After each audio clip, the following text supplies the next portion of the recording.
Kain na lang tayo. Talaga? Sige. O sige, ititreat na lang kita, ha?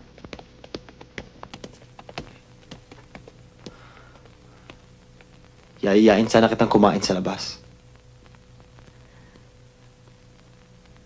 Bago ka gumawa ng kahit na ano. Isipin mo munang mas maraming taong masasaktan kung di mo ginamit ang iyong ulo. Ang dami mong sinabi pero hindi mo pa sinasagot ang tanong ko. Mali, Clara. Marami pa tayong dapat pag-usapan.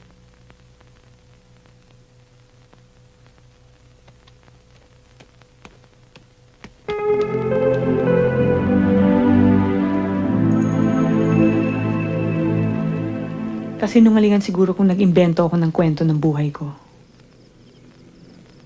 Pero kung aalalahanin mo, wala akong ibinigay sa iyong impormasyon na hindi totoo.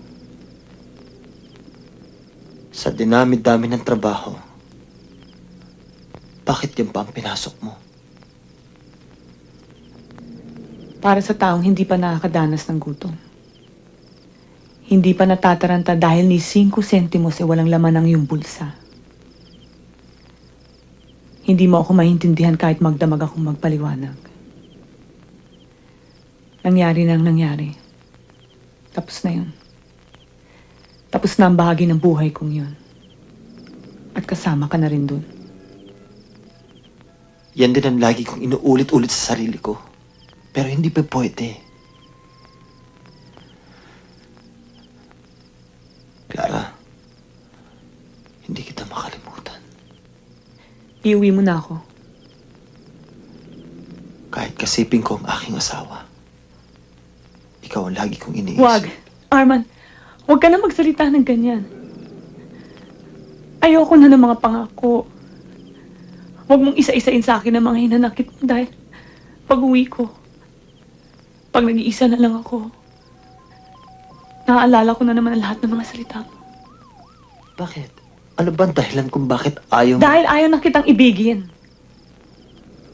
Ayoko nang manakit ng kapwa para lang mapaligaya ko ang aking sarili. Clara, kailangan magkita tayong muli. Ayoko na. Ayoko na, Arman. Hindi ko na pinapaarkila ang aking katawan. At hindi ko na pinahiram ang aking puso. Ihatid mo na ako.